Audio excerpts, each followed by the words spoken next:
warahmatullahi wabarakatuh.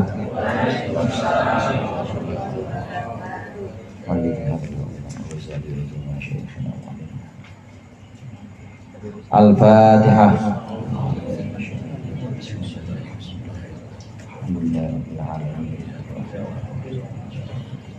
Iyyaka na'budu wa iyyaka nasta'in.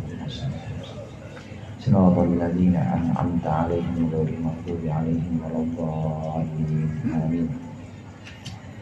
Alhamdulillahi jalla wa ala wassalatu wassalamu ala sayyidina Muhammadin alladzi ikhtassallahu bihi fadaila wa ala alihi wa ashabihi alladina nalu ad-darajatil ula. Amma ba'du, fa inna asdaqal hadithi kitabullah wa khairul hadi hadi Muhammadin sallallahu alaihi wasallam wa syarrul umuri muhdatsatuha wa kullu muhdatsatin bid'ah wa kullu bid'atin dhalalah. Para ustaz, para hujjaj, bapak-bapak, ibu-ibu, hadirin hadirat sekalian jamaah Majelis Taklim Al-Hidayah yang dirahmati oleh Allah. Alhamdulillah malam hari ini kita berkumpul kembali melanjutkan pengajian rutin kita, mengaji kitab Bidayatul Hidayah. Mudah-mudahan hadirnya kita di sini mendapat ridha Allah. Yang tadi sudah kita bacakan zikir-zikir, bacaan-bacaan Al-Quran serta yang akan kita bacakan menjadi sesuatu yang bermanfaat dunia akhirat. Amin ya rabbal alamin. Melanjutkan pembahasan minggu lalu tentang dunia mazra'atul akhirah. Dunia itu adalah ladangnya akhirat. Bedanya antara orang yang menjadikan dunia sebagai ladang dengan orang yang menjadikan dunia sebagai tujuan itu jauh sekali. Orang yang menjadikan dunia itu sebagai batu lompatan atau sebagai ladang akhirat, maka dia akan mengambil sesuatu yang bermanfaat untuk akhirat. Kalaupun dia harus bekerja, maka kerjanya itu untuk akhirat. Kalaupun dia harus nyari duit misalnya, maka duitnya pun itu untuk bekal akhirat. Emang bisa duit dibawa ke akhirat? Bisa. Caranya dengan dibelikan uang itu, dengan uang itu kita belikan sarung, mukena, kemudian dipakai buat sholat. Maka itu menjadikan uang sebagai bekal akhirat. Dan banyak contohnya, yang duitnya banyak kayak jamaah hidayah, duitnya banyak semua kan ya. Kalau ibu-ibu sini saya tahu nggak suka uang ya, tapi jalurnya duit. Kalau jalur uang tapi jalurnya duit. Nggak doyan sama uang tapi duit ya doyan. Nah, yang hartanya banyak maka bukan hanya sekedar membeli sarung atau membeli mukena, tapi bisa mewakafkan tanahnya untuk masjid, mewakafkan tanahnya untuk madrasah. Ini artinya menjadikan uang atau dunia sebagai bekal akhirat. Nah, orang yang menjadikan dunia sebagai tujuan bukan sebagai bekal, beda. Maka dia tidak ada pikiran untuk investasi akhirat. Ya pokoknya di dunia ini untuk mengambil semua sebanyak-banyaknya. Nah setelah itu dia lupa. Dan gak ada itu yang namanya tabungan-tabungan akhirat. Dihabisin aja buat di dunia semuanya ini. Karenanya bekerja itu menurut sebagian ulama ada 4 macam orang bekerja, bapak, ibu-ibu. Bekerja yang pertama ada bekerja yang sifatnya wajib. Bekerja yang sifatnya wajib ini mengambil pekerjaan atau mencari nafkah sekedar untuk bisa menutupi kebutuhan ibadahnya dan kebutuhan keluarga serta anak-anak dan orang yang ditanggungi.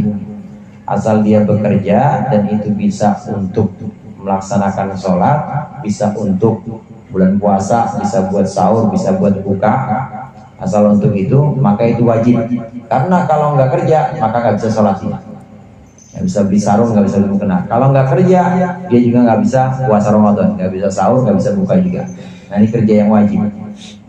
Hanya mengambil sekedarnya saja dari dunia, mencari sekedarnya saja dari dunia, maka itu yang wajib untuk bekal akhirat. Kemudian ada bekerja yang sifatnya itu sunnah. Bekerja yang sifatnya sunnah.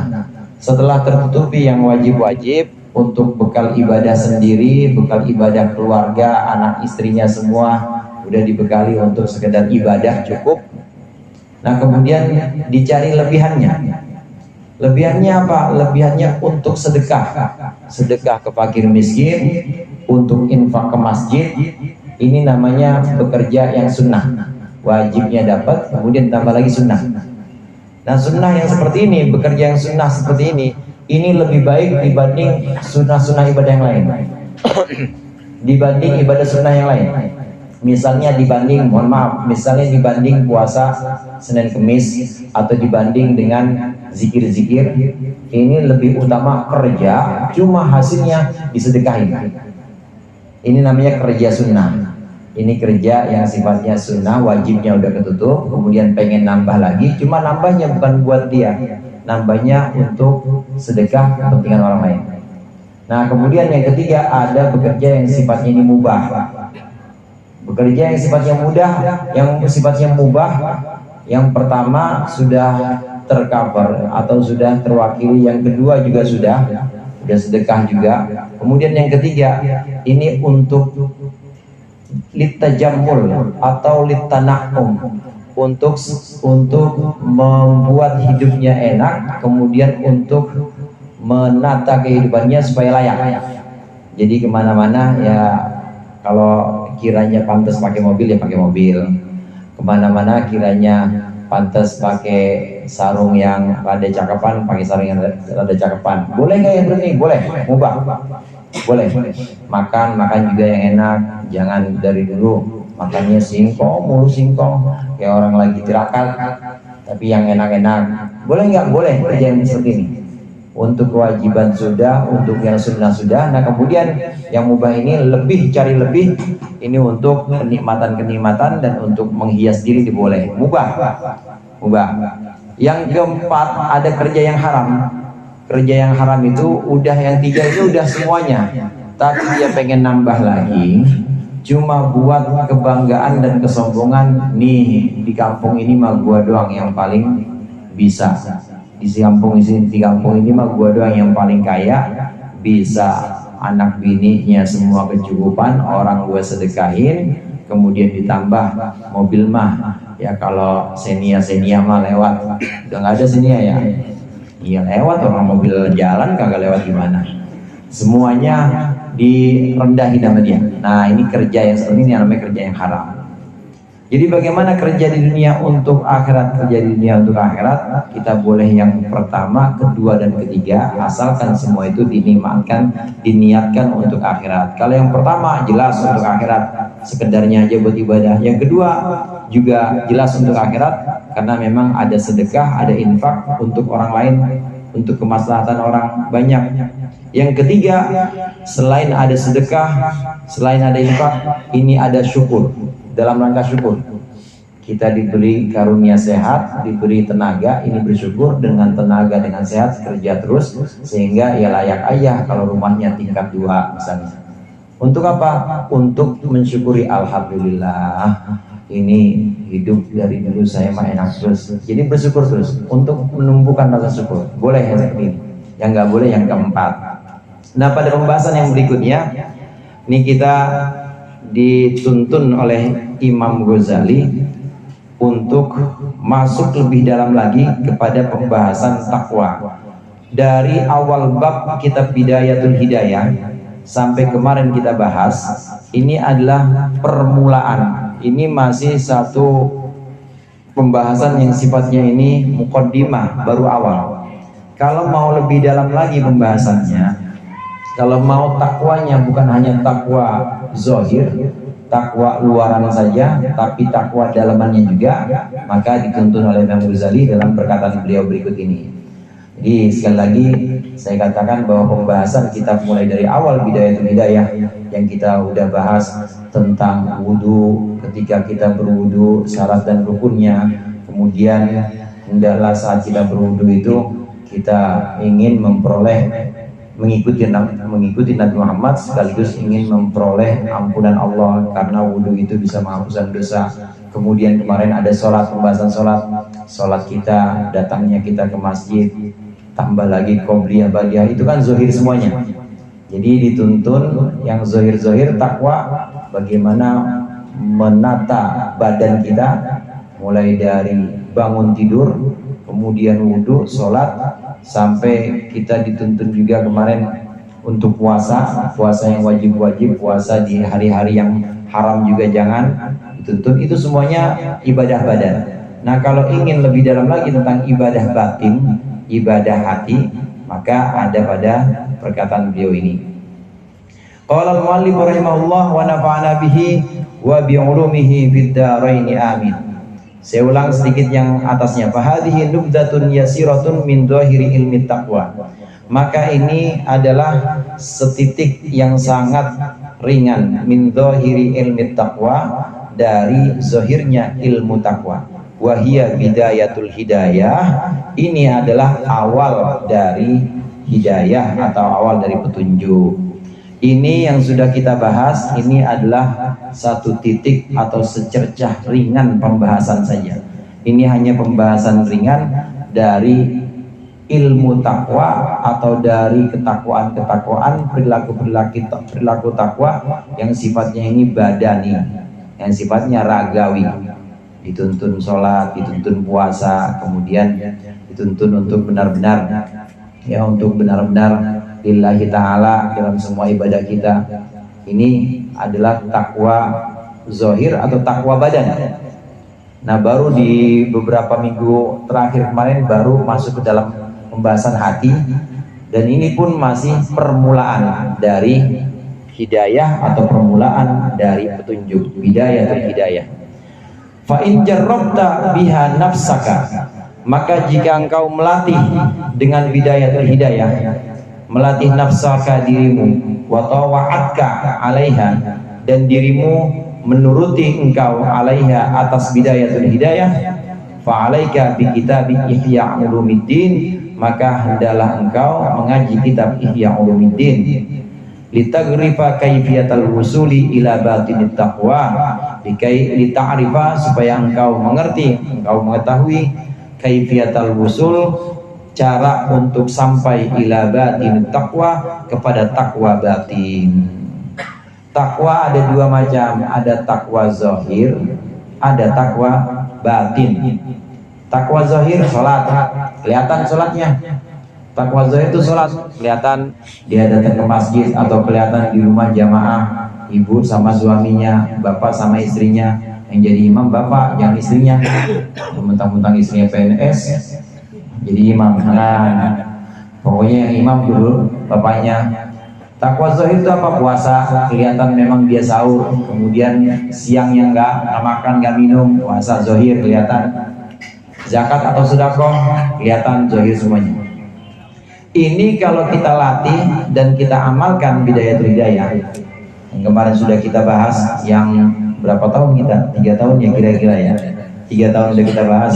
Kalau ini kita amalkan, ini kita terapkan, dan diri kita bisa mengikutinya, maka itu alhamdulillah sudah sampai takwa zahir, sudah sampai takwa badan atau takwa luar.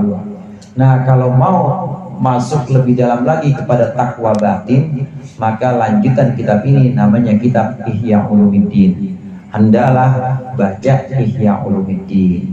Dalam kitab Ihya itu, hadirin, ada banyak pembahasan tentang hal-hal batin. Batin yang dimaksud di sini bukan klinik, bukan narik keris, bukan batin di sini Bang Ferry, bukan narik keris. Keris mah sekarang nggak usah ditarik, di scan aja. Sekarang mah bisa, udah nggak harus jauh-jauh. Orang kadang-kadang tukang bakso aja udah pakai keris sekarang mah. Iya. Ini batin di sini bukan yang klinik, bukan, tapi batin di sini adalah ruh kita. Ruh kita benar-benar dituntun dalam kitab Ihya Ulumuddin untuk benar-benar takwa.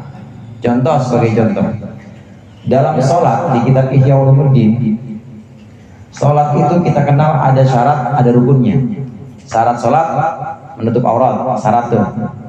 Kemudian bersih dari hadas, syarat juga. Dan itu semuanya zahir.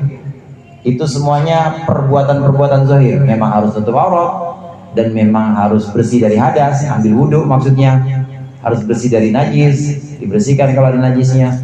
Menghadap kiblat itu juga termasuk syarat. Dan itu semua perbuatan badan. Menghadap kiblat, tutup aurat, kemudian bersih dari hadas, perbuatan badan. Nah, dalam kitab Ihya ini dijelaskan lebih dalam lagi. Kenapa kita dalam sholat itu harus menghadap kiblat? Artinya menghadap kiblat ini kita menghadapkan seluruh diri kita, jiwa maupun raga itu kepada Allah saja. Kalau badan kita, badan sholat kita, badan madep mana Pak? Madep kiblat. Kiblat itu zohir, kiblat itu bentuknya ada. Ka'bah yang ada di Mekah. Itu berarti benda yang kelihatan. Ya Ka'bah itu, badan kita madepnya ke sana. Tapi yang dimaksud bukan hanya sekedar itu. Yang dimaksud mustaqbilal kiblah atau madep kiblat ini, kalau badan kita madep kiblat atau madep Ka'bah, maka ruh kita, hati kita, jiwa kita harus madep kepada Allah. Dan Allah nggak ada di timur, di barat, nggak ada di atas, nggak ada di bawah. Maha suci Allah bertempat sebagaimana makhluk bertempat. Maha suci Allah ini memilih tempat. Allah tidak ada di tempat manapun. Artinya tidak ada tempat manapun ini yang bisa menangkap Allah, enggak, karena Allah Maha Suci. Kalau Allah ada di sebelah timur, ada di sebelah barat, atau ada di atas, ada di bawah, berarti Allah sama kayak makhluk. Oleh karena itu, kiasannya seloka, kalau orang tua dulu bilang, kiasannya menghadap badan itu kepada Ka'bah atau kepada kiblat, badan menghadap kiblat, tapi hati menghadap Allah. Dan Allah bukan di kiblat. Allah bukan di kiblat. Ketika kita berdiri, ini syaratnya sholat harus berdiri menghadap kiblat, itu artinya hati kita juga harus menghadap kepada Allah. Kalau menghadap kepada Allah, Allah menghadap kita. Sabda Rasulullah SAW, setiap orang yang sholat menghadap kepada Allah, maka Allah akan menghadap kepada dia. Sedikit saja orang itu berpaling dari Allah, maka Allah berpaling dari dia. Kita menghadap kiblat, badan menghadap kiblat, tapi hati kita enggak menghadap kiblat, percuma. Kalau cara Ihya Ulumuddin, kelihatannya menghadap kiblat doang, tapi hati kita enggak menghadap Allah. Hati kita masih ketinggalan di pasar, hati kita masih ketinggalan di jahitan Pak Haji. Ini tadi belum ada yang belum dipotong ya. Hati kita masih ada di kantor Mas Toro. Itu berarti belum menghadap hati kita. Maka syarat sholat zohirnya menghadap kiblat, tapi batinnya menghadapkan hati kita hanya kepada Allah, bukan kepada selain Allah. Ini pembahasan-pembahasan yang ada dalam Ihya Ulumuddin. Contoh lagi, ketika kita berdiri sudah, kemudian kita mengangkat hadas atau mengangkat satu yang menghalangi sholat kita nggak boleh sholat kalau punya hadas. Mengangkat hadas ketika kita berwudu, zohirnya membasuh anggota badan kita, muka, tangan, itu zohirnya. Ragawinya seperti itu. Batinnya, ruhnya, itu ketika kita berwudu, maka kita menghadap kepada Allah dan mohon kepada Allah menghapuskan dosa-dosa kita, dosa yang terutama banyak yang ada di anggota wudu itu. Anggota wudu itu anggota yang paling banyak punya dosa. Muka, di muka kan ada apa aja? Ada mata. Ya mata ngeliatin yang begituan mulu. Mana bening-bening banget lagi di IG, di TikTok, ngeliatin itu muka ada mata. Kemudian di muka itu ada juga mulut. Mulut ini yang ngomongin orang kadang-kadang, atau ngomongin kebaikan diri sendiri, disebut aja kalau saya amal. Mulut banyak di situ dosa-dosa. Tangan juga begitu. Tangan paling punya potensi berbuat salah.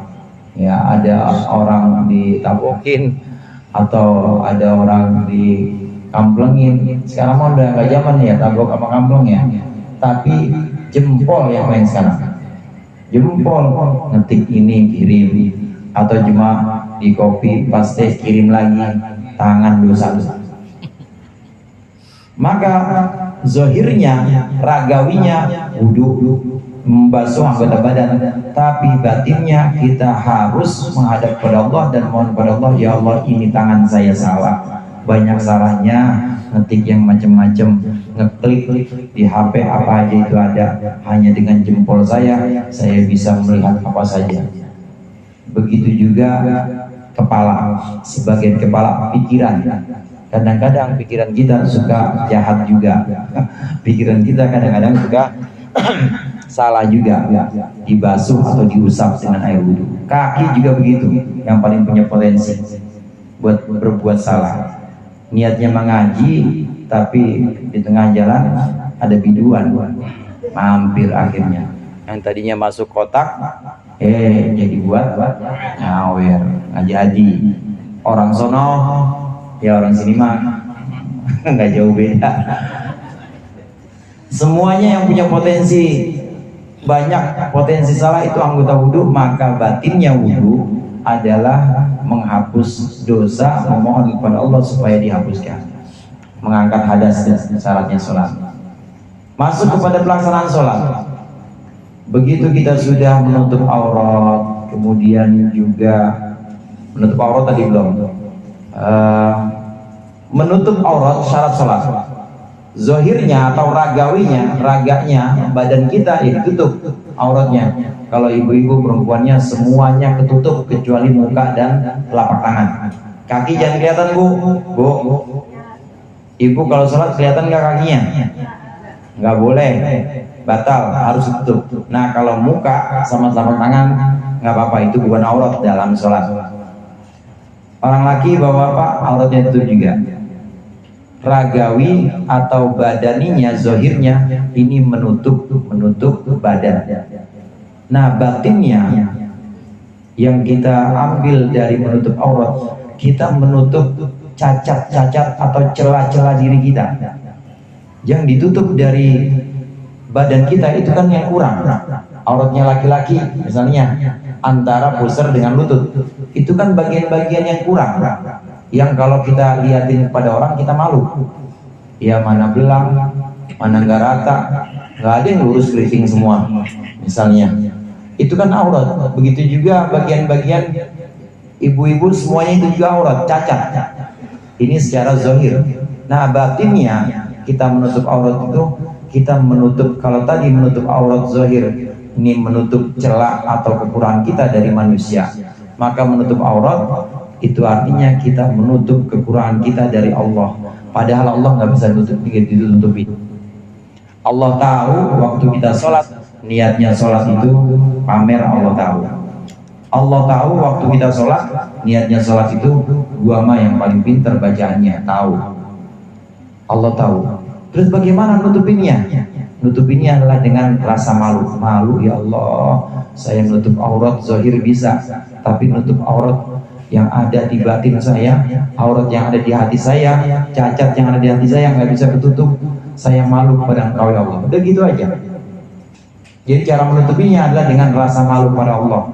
Rasa malu kalau kita masih banyak banget cacat-cacat ruh kita atau hati kita masih banyak cacatnya. Itu menutup aurat. Menutup aurat, menghadap kiblat, menghilangkan hadas, itu semuanya ada batinnya, ada ajaran ruhnya. Masuk dalam rukun takbir, Allahu Akbar, bukan rukun pertama sholat. Rukun pertama sholat itu bisa takbir, bisa berdiri. Ketika kita Allahu Akbar, maka harusnya lisan kita Allahu Akbar, harusnya hati kita bareng Allahu Akbar juga. Kalau hati kita sudah menyebutkan Allah Maha Besar, maka dalam hati nggak boleh ada yang lebih besar dari Allah, nggak boleh. Kalau lisan kita Allahu Akbar, tapi hati kita masih ada selain Allah yang lebih besar, kita menganggap masalah saya besar banget di kantor, kita menganggap bahwa kekayaan saya ini besar, harus dapat prioritas, ini ilmu saya besar, ini bacaan kitab saya besar, hatam bolak-balik. Kalau masih ada saat Allahu Akbar lisannya, hatinya masih ada yang dibesarkan selain Allah, berarti kita bohong. Itu ajaran-ajaran batin yang ada dalam Ihya Ulumuddin atau dalam pelaksanaan sholat. Pelaksanaan sholat yang kelihatannya kita udah lancar semua kan ya. Orang sholat dari kecil sampai isya cuma 1 menit kan lancar. Itu gara-gara dari kecil udah saking hafalnya. Batas. Ekspres pokoknya dah. Itu benar-benar kita hafalkan semua, maka hendaklah ketika kita sudah alhamdulillah sudah bisa sholat zahirnya, maka batin kita juga harus sholat. Begitu kita menutup aurat, harus ada keyakinan atau harus ada batin kita ikut menutup celah-celah diri kita. Waktu kita mengangkat hadas, maka batin kita atau jiwa kita harus mohon ampun atas semua kesalahan-kesalahan anggota wudhu itu. Waktu kita takbir, lisan kita, maka hati kita harus menghilangkan selain Allah, cuma Allah saja yang besar di hati kita, di jiwa kita Allah saja. Duit mah nggak ada apa-apanya, harta nggak ada apa-apanya, apalagi manusia, pujian sanjungan nggak ada apa-apanya. Allah doang, dalam hati harus seperti itu. Semua bacaan-bacaan sholat seperti iftitah atau istiftah, doa iftitah, mulainya apa Pak Bu? Ini wajjahtu wajhiya lilladzi fataras samawati wal ardh. Lisan kita bilang, ya Allah, sesungguhnya aku hadapkan wajahku. Yang dimaksud dengan wajah itu adalah seluruh diriku ini, maksudnya badan. Aku hadapkan wajahku kepada Zat yang menciptakan langit dan bumi. Waktu lisan kita bilang ini wajahku, wajah kita hadapkan kepada Zat pencipta langit dan bumi, kepada Allah maksudnya. Apakah hati kita menghadap kepada Allah? Silakan kita cek masing-masing. Waktu kita bilang aku hadapkan wajahku kepada pencipta langit dan bumi, apakah hatiku ini masih terpaut dengan ATM? Apakah hati ini masih terpaut dengan urusan anak? Apakah hati ini masih terpaut dengan urusan kerjaan? Berarti kalau masih terpaut, nggak menghadap kepada pencipta langit dan bumi, belum menghadap kepada pencipta langit dan bumi. Berarti cuma sampai lisan doang. Takwanya cuma takwa badan, belum takwa batin, belum takwa hati. Hanifan muslimau wa ma'ana minal musyrikin. Hanifan musliman, condong kepada kebenaran, musliman. Waktu kita menyebutkan hanifan musliman, aku hadapkan wajahku kepada pencipta langit dan bumi, dan aku sebagai muslim. Yang namanya muslim Pak Bu, al muslimu man salimal muslimuna min lisanihi wa yadihi.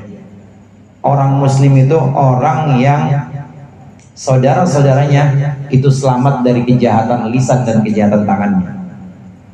Saat kita baca iftitah, hanifan musliman, saya seorang yang hanif, yang condong kepada kebenaran, dan saya seorang muslim. Tapi kenyataannya di luar sholat, orang banyak yang sakit gara-gara tulisan di HP kita, gara-gara jempol kita. Berarti ada orang yang merasa tersakiti dengan tangan kita. Ada orang yang merasa tersakiti dengan lisan kita, ngomongnya sembarangan, akhirnya orang sakit hati gara-gara omongan kita. Namanya belum muslim. Berarti ikrar hanifan musliman bohong. Cuma ikrar badan doang atau lisan doang, takwanya takwa badan doang. Kemudian takwa hatinya, takwa batinnya belum, masih jauh.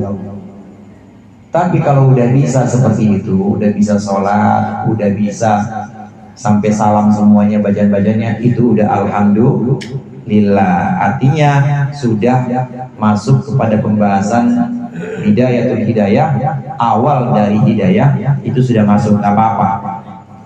Jadi jangan berhenti, jangan terus kata Ustadz bohong, udah nggak usah sholat, jangan.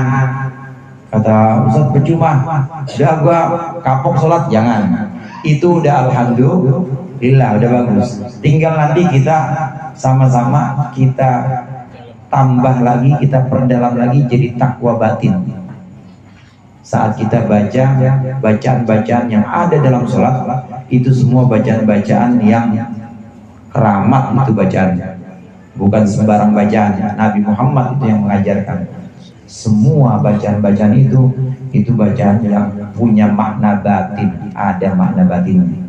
Wa ma ana minal musyrikin, dan aku tidak termasuk orang yang musyrik. Musyrik yang paling dekat dari kita itu bukan musyrik jazz, itu musik ya. Apa musyrik dangdut?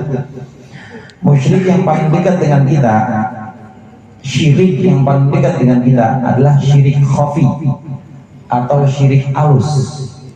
Kalau syirik kasar, musyrik kasar udah jarang ya. Orang yang nyembah atau sujudnya kepada Fortuner nggak ada kan?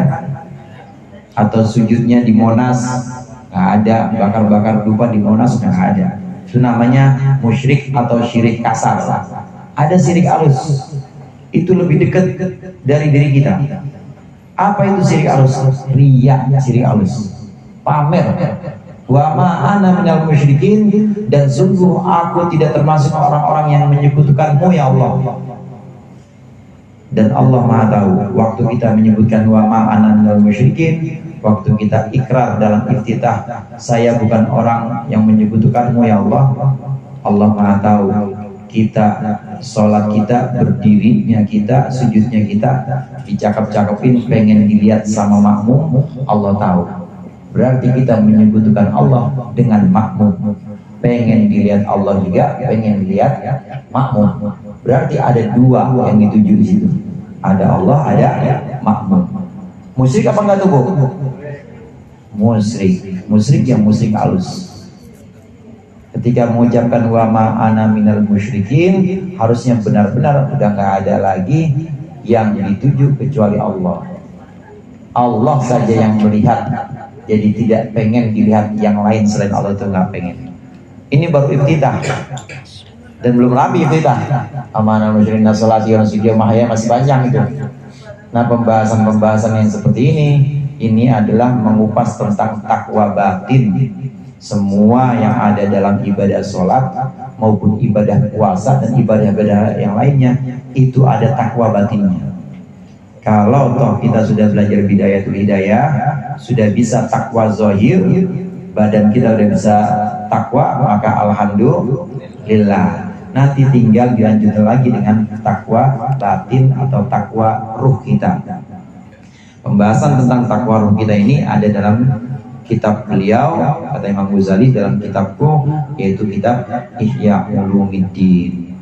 Bapak Ibu hadirin hadirat rahimakumullah, Imam Ghazali itu terkenal sebagai hujjatul Islam, hujjah atau argumentasi Islam. Semua isi dalam kitab Ihya Ulumuddin itu tertata rapi, mengungkapkan tentang rahasia-rahasia syariat, rahasia-rahasia akidah Islam, termasuk juga rahasia ilmu, termasuk juga di situ dibahas tentang sedikit tentang ilmu kalam atau ilmu tauhid, ilmu mantik, sedikit tentang ilmu mantik. Itu semuanya dibahas oleh Imam Ghazali, sehingga muncul satu karya yang namanya Ihya Ulumuddin. Ini dianggap sebagai satu masterpiece atau sebagai satu karya besar beliau sebagai argumentasi Islam. Karena kalau kita pahami itu alasan-alasan beliau dan juga argumentasi beliau, kenapa ada wudhu, rahasianya wudhu itu apa, kemudian kenapa ada haji, rahasianya haji itu apa. Orang yang baca dan mengenal Islam itu pasti akan iya ya, yang udah Islam makin tambah kuat Islamnya. Nah, yang belum Islam, kalau baca penjelasan Imam Ghazali Hujjatul Islam, argumentasi Islam, ini bakal manggut-manggut. Iya, nggak ada agama yang sesempurna Islam ini. Bisa-bisa langsung masuk Islam. karena Imam Ghazali adalah Hujjatul Islam. Nah, kita belajar kitab Bidayatul Hidayah. Ini sebuah karya kecil Imam Ghazali yang ditulis setelah kitab Ihya. Kalau dari urutannya, Ihya dulu beliau selesai mengarang Ihya, kemudian barulah dibuat Bidayatul Hidayah. Jadi semacam awal atau pengenalan. Sebelum membahas kitab Ihya, dikenalkan dulu ini Bidayatul Hidayah sebagai bentuk takwa badan atau takwa zahir. Mudah-mudahan bermanfaat. Lebih kurangnya saya mohon maaf. Wallahul muwaffiq ila aqwamit thoriq. Assalamualaikum warahmatullahi wabarakatuh. Ya, demikian.